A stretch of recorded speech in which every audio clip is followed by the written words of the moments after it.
¿Sabías que el asesinato más famoso de la historia creó exactamente lo que intentaba evitar?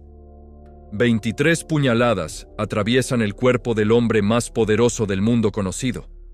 No es una ejecución cualquiera, es un ritual sangriento en el corazón de mármol de Roma.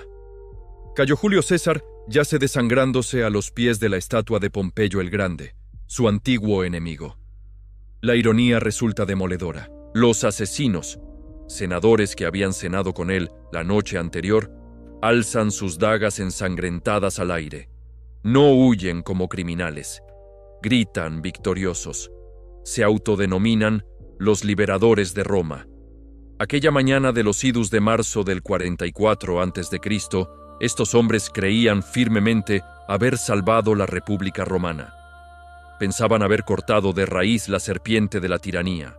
En su arrogancia, esperaban que el pueblo saliese a las calles a vitorearlos, a agradecerles por devolverles la libertad perdida. Pero el silencio que siguió al crimen fue ensordecedor. Ese silencio pesado, denso, cargado de terror en el foro romano, se convirtió en su primera sentencia de muerte. No era miedo al tirano muerto, sino pavor hacia ellos, hacia los hombres que acababan de desatar el caos en el corazón del imperio. La reacción del pueblo revela una verdad incómoda. El romano común no vivía en las lujosas villas de los senadores, sino en la cruda realidad del día a día. César, ese supuesto tirano, les había proporcionado estabilidad, victorias militares gloriosas y, sobre todo, pan en sus mesas. Los liberadores, en cambio, solo les ofrecían una idea abstracta de libertad manchada de sangre fresca. Detrás de esta conspiración se encontraba Cayo Casio Longino, un hombre consumido por el rencor personal hacia César. Pero el rostro visible, el símbolo de la traición, era Marco Junio Bruto, el hijo adoptivo de César. Su participación convirtió un asesinato político en una tragedia familiar. Según los relatos históricos, las últimas palabras de César al reconocer el rostro de Bruto no expresaron ira, sino una dolorosa sorpresa. Tú también, hijo mío. Los conspiradores marcharon confiados hacia el Capitolio, esperando que la ciudad los reconociese como los nuevos padres de la patria. Pero subestimaron gravemente a dos fuerzas que cambiarían el curso de la historia. Primero, a Marco Antonio, cuyas palabras demostrarían ser más letales que cualquier acero. Segundo, y más peligroso aún, subestimaron el poder de un nombre. A cientos de kilómetros de Roma, en la ciudad griega de Apolonia, un joven enfermizo de 18 años recibe una carta que transformaría el mundo para siempre. Le comunican que su tío abuelo Julio César ha sido asesinado. Pero esa noticia, por devastadora que sea, no es la verdadera bomba. El auténtico terremoto está escrito en el testamento de César. El dictador ha adoptado a este muchacho como su hijo y heredero principal. Ese joven, ignorado por todos hasta ese momento, se convertirá en la encarnación viviente de la venganza. No heredó únicamente la inmensa fortuna de César, sino algo infinitamente más poderoso, su nombre. Y con ese nombre llegó un juramento de sangre que marcaría los siguientes 20 años. Cayo Octavio. Así se llamaba este joven aparentemente insignificante. Su llegada a Roma marcaría el principio del fin para cada uno de los 60 hombres que hundieron su acero en el cuerpo de su padre adoptivo. Los conspiradores no lo sabían aún, pero no habían matado simplemente a un hombre. Habían despertado a dos monstruos, la guerra civil y a Octavio. Inicialmente pareció que la cordura prevalecería sobre la sed de venganza. En un movimiento desesperado por evitar el derramamiento de sangre, el Senado concedió amnistía a los asesinos, un perdón frágil como el cristal. Bruto y Casio descendieron del Capitolio creyendo haber sorteado la tormenta. Incluso compartieron cena con Marco Antonio en una tregua tan falsa como las sonrisas que adornaban sus rostros. Su error fatal fue permitir que César tuviese un funeral de Estado. Marco Antonio demostró en ese funeral que las palabras pueden ser más destructivas que las espadas. Cuando Bruto habló primero, su discurso fue una obra maestra de lógica estoica, frío, razonado, filosófico. Apeló a la virtud, al deber, al amor incondicional por la República. Explicó que no mató a César por odio personal, sino por amor a Roma. La multitud, confusa pero respetuosa, pareció aceptar la terrible necesidad del acto. Entonces subió Marco Antonio a la tribuna. No gritó ni acusó directamente. Su voz comenzó como un susurro de dolor que, paradójicamente, alcanzó cada rincón del foro. Amigos, romanos, compatriotas. Comenzó con palabras que la historia recordaría para siempre. Vengo a enterrar a César, no a ensalzarlo. Dijo que Bruto era un hombre honorable, que todos los conspiradores lo eran. Repitió esta frase una y otra vez. Hombres honorables. Con cada repetición, la palabra honorable se pudrió en sus labios, convirtiéndose en veneno puro, en sarcasmo más afilado que una navaja. Luego vino el golpe maestro. Antonio se agachó y levantó la toga que cubría el cadáver de César. La tela púrpura, rígida por la sangre seca, revelaba las 23 heridas. Mirad, señaló cada una. Por aquí entró el puñal de Casio. Ved qué brecha abrió el envidioso Casca, y por esta otra herida, el amado Bruto apuñaló. Transformó un asesinato político en una carnicería personal. Hizo que la multitud viese no a un tirano muerto, sino a un hombre traicionado por quienes más confiaba. Entonces llegó el remate definitivo. Antonio desplegó un rollo de papiro, el testamento de Julio César. La multitud contuvo la respiración cuando leyó que César legaba sus jardines privados al pueblo romano para convertirlos en parques públicos eternos. Pero lo que desató el infierno fue la siguiente cláusula. César dejaba a cada ciudadano romano una suma de 75 dracmas. El discurso lógico de Bruto se desvaneció ante la emoción pura. El amor del pueblo hacia su benefactor asesinado explotó en una ola de violencia incontrolable. Arrancaron bancos y mesas del foro para construir una pira funeraria improvisada. Con antorchas encendidas de ese fuego sagrado, la multitud se transformó en una jauría sedienta de venganza. Su primera víctima fue un desafortunado poeta llamado Cayo Elvio Sina. Lo confundieron con uno de los conspiradores de nombre similar. Sus súplicas fueron inútiles. Lo despedazaron en plena calle, convirtiéndose en el primer pago de la deuda de sangre. Mientras Roma ardía, Octavio desembarcaba en el sur de Italia. No traía ejército alguno, pero portaba algo infinitamente más poderoso: el nombre de César y recursos que parecían ilimitados. Estaba preparado para usar ambas armas para comprarse la lealtad de las legiones de su padre adoptivo. Al llegar a Roma, Octavio se presentó ante Marco Antonio, quien lo recibió como lo que aparentaba ser. Un muchacho pálido e inexperto, una simple molestia. Antonio se negó a entregarle la herencia de César, usando ese dinero para consolidar su propio poder. Fue un error de cálculo que le costaría el mundo entero. Subestimó el poder de un nombre. Octavio comenzó a firmar como César Octaviano, un golpe de genio que resonó entre el pueblo y las legiones. Para todos los efectos, él era César reencarnado. Cuando Antonio le negó el dinero, Octavio hizo algo impensable. Vendió sus propias propiedades familiares para pagar a cada ciudadano los 75 dracmas prometidos en el testamento. Cumplió la palabra de su padre adoptivo. De la noche a la mañana, el joven desconocido se convirtió en el favorito de la plebe y, más crucialmente, de los veteranos de las legiones de César. Estos hombres, curtidos en 1000 batallas, habían adorado a su general. En ese joven vieron la reencarnación de su líder caído. Octavio no les pidió lealtad. Se la compró con dinero, promesas y el poder místico de un nombre inmortal. La tensión entre los dos vengadores de César estalló cuando Octavio literalmente robó las legiones a Antonio ante sus propias narices. Pero mientras luchaban en el norte de Italia, llegaron noticias alarmantes desde Oriente.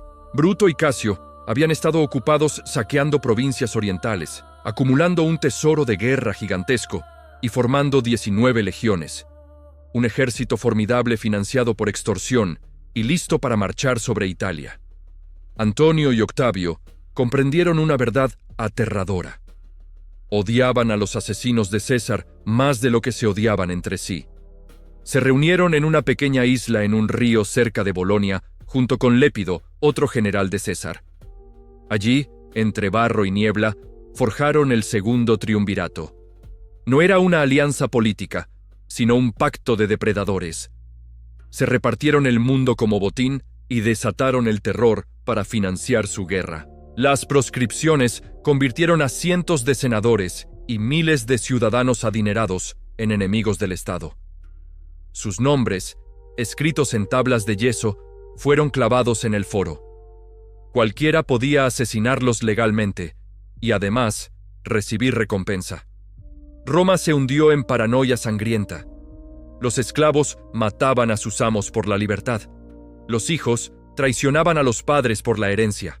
Entre las víctimas más notables cayó Marco Tulio Cicerón, el orador más grande de Roma, sacrificado por Octavio sin pestañear, pese a deberle su ascenso político.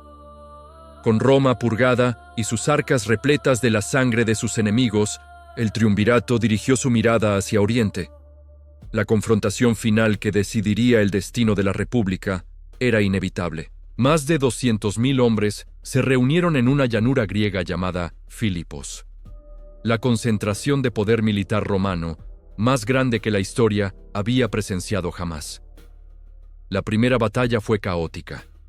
Mientras Bruto arrollaba a las tropas de Octavio, Antonio destrozaba simultáneamente a las fuerzas de Casio. En la confusión, Casio creyó erróneamente que Bruto había sido derrotado y se suicidó usando, según la leyenda, la misma daga con que había apuñalado a César. 3 semanas después, una segunda batalla selló el destino de la República. Las legiones de Bruto cargaron con desesperación, no con convicción, y fueron masacradas por las tropas veteranas de Antonio y Octavio. Bruto escapó a las colinas cercanas donde, acorralado y sin esperanza, se suicidó atravesándose con su propia espada. Pero la venganza de Octavio apenas comenzaba. Durante la siguiente década, cazó sistemáticamente a cada uno de los 60 conspiradores. Ninguno murió de viejo. Uno a uno cayeron en batallas, callejones oscuros, por su propia mano o traicionados por antiguos aliados. El último en morir fue Casio Parmense, ejecutado en Atenas 14 años después del asesinato. Con cada conspirador que moría, el poder de Octavio crecía hasta volverse absoluto.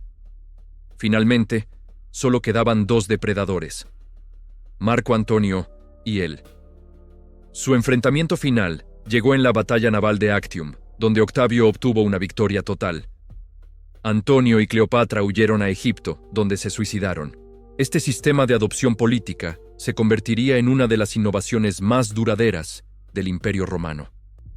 Durante los 2 siglos siguientes, los mejores emperadores romanos llegaron al poder no por herencia biológica, sino por adopción y mérito. Trajano, Adriano, Antonino Pío y Marco Aurelio construyeron sobre los cimientos que Augusto había establecido. Pero quizás el legado más profundo de aquellos idus de marzo no radique en la política, sino en una lección sobre la naturaleza humana que sigue siendo relevante hoy.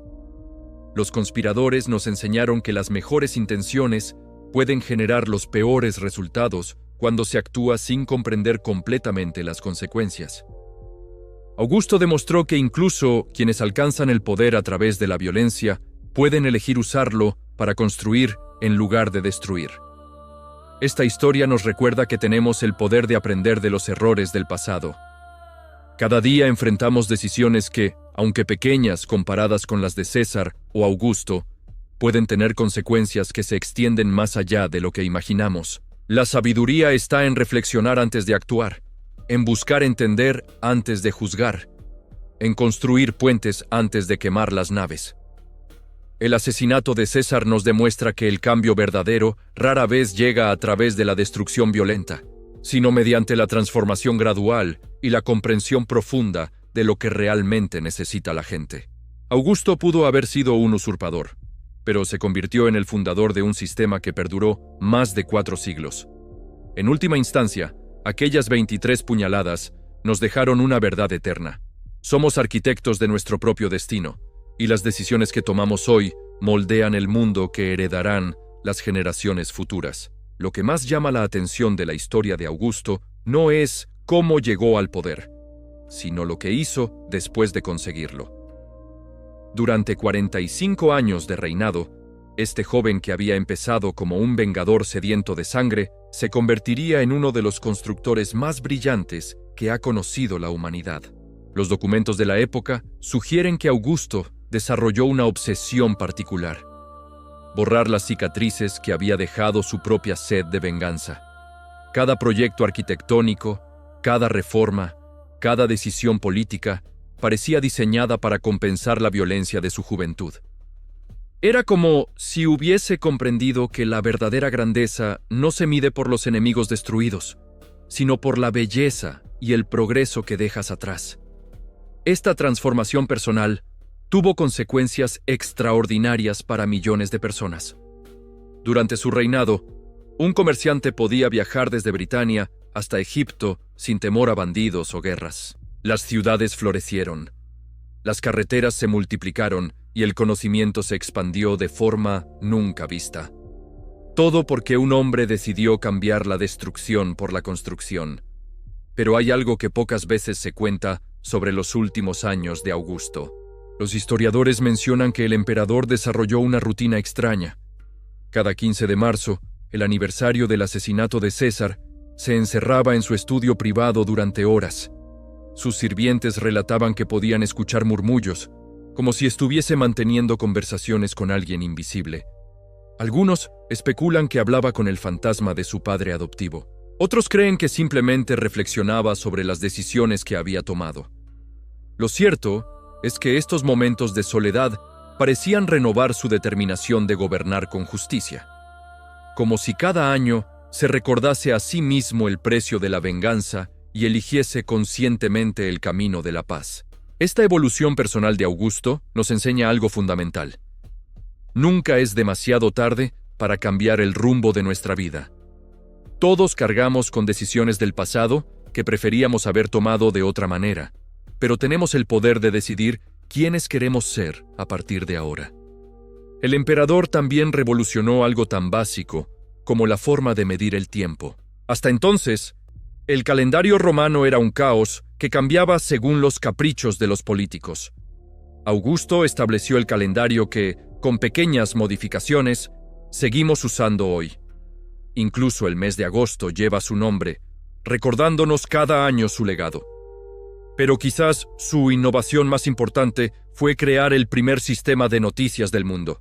Augusto mandaba escribir un boletín diario llamado Acta Diurna, que se colgaba en el foro y se copiaba para enviarlo a todas las provincias del imperio. Los ciudadanos podían enterarse de las decisiones gubernamentales, los logros militares y hasta los chismes de la corte. Por primera vez en la historia, un gobierno mantenía informada a su población de forma sistemática. Esta transparencia, aunque limitada, sentó un precedente que influiría en el desarrollo de la democracia moderna. Augusto entendía que un pueblo informado es un pueblo que puede confiar en sus gobernantes, una lección que seguimos aprendiendo hoy. Los arqueólogos han descubierto algo fascinante en las ruinas de Roma. Durante el reinado de Augusto, la ciudad experimentó el boom de construcción más grande de su historia. Pero no se trataba solo de monumentos grandiosos para el ego del emperador. La construcción se centró en infraestructura práctica: acueductos, alcantarillas, mercados, bibliotecas públicas y hospitales. Augusto creó el primer cuerpo de bomberos profesional de la historia. Organizó el primer servicio postal eficiente del mundo occidental y estableció un sistema de pensiones para los veteranos militares. Estas innovaciones mejoraron la vida cotidiana de millones de personas y demostraron que el verdadero poder radica en servir a los demás, no en dominarlos. Una de las anécdotas más reveladoras sobre la personalidad de Augusto la cuenta Suetonio. El emperador tenía la costumbre de pasear por los barrios pobres de Roma disfrazado de ciudadano común. Quería escuchar directamente las quejas y necesidades de la gente sin el filtro de los cortesanos. En una ocasión, una viuda le confesó sus dificultades económicas sin saber con quién hablaba. Al día siguiente, recibió una ayuda anónima que le permitió salir adelante. Estos gestos, multiplicados a lo largo de 45 años, Crearon una conexión emocional entre el emperador y su pueblo que ningún tirano había logrado antes. Augusto demostró que la autoridad verdadera nace del respeto, no del miedo. El impacto de esta transformación se extiende hasta nuestros días. El modelo político que Augusto desarrolló influenció la evolución de las monarquías europeas, los sistemas presidenciales modernos e incluso las constituciones democráticas. Su idea de equilibrar autoridad ejecutiva con respeto a las instituciones tradicionales sigue siendo el fundamento de muchos gobiernos actuales. Pero el legado más poderoso de Augusto no está en los libros de historia política, sino en una lección sobre el perdón y la segunda oportunidad. Este hombre que había empezado su carrera política ejecutando a sus enemigos, terminó su vida rodeado de colaboradores que en otro tiempo habían luchado contra él. Marco Agripa, su mano derecha durante décadas, había servido inicialmente a Pompeyo, el gran rival de César. Mecenas, su consejero cultural, provenía de una familia que había apoyado a los conspiradores. Tiberio, su sucesor, había sido inicialmente reacio a formar parte de la familia imperial. Augusto transformó a sus antiguos enemigos en sus colaboradores más leales mediante la generosidad y el respeto mutuo. Esta capacidad de construir puentes donde otros habían cavado trincheras nos recuerda que siempre podemos elegir la reconciliación sobre el resentimiento. En nuestras relaciones personales, familiares o profesionales, tenemos el poder de sanar heridas del pasado y construir algo mejor para el futuro. La muerte de Augusto, a los 75 años, marcó el fin de una era, pero también el comienzo de algo extraordinario. Había transformado un imperio nacido de la violencia en una civilización que valoraba la cultura, la justicia y el progreso. Su ejemplo demostró que incluso quienes cometen errores terribles pueden elegir dedicar el resto de su vida a reparar el daño causado. Los últimos momentos de Augusto fueron sorprendentemente humildes para alguien que había gobernado el mundo conocido. Según los testigos, sus últimas palabras fueron una pregunta dirigida a quienes lo rodeaban. «¿He representado bien mi papel en esta obra de teatro que llamamos vida?» Una reflexión profunda de alguien que había comprendido que la existencia es temporal, pero el impacto de nuestras acciones puede ser eterno. Hoy, cada vez que disfrutamos de un momento de paz con nuestra familia, cada vez que confiamos en las instituciones de nuestro país, o cada vez que vemos un acto de perdón que sana viejas heridas, estamos viendo los ecos de la transformación que un joven vengativo eligió emprender hace 2000 años. Porque al final, la historia no recuerda a Augusto como el muchacho que persiguió a los asesinos de César, sino como el hombre que eligió construir un mundo mejor con sus propias manos. Y eso nos deja una pregunta que resuena a través de los siglos. Si él pudo cambiar el curso de su propia historia, ¿qué nos impide a nosotros escribir un final diferente para la nuestra?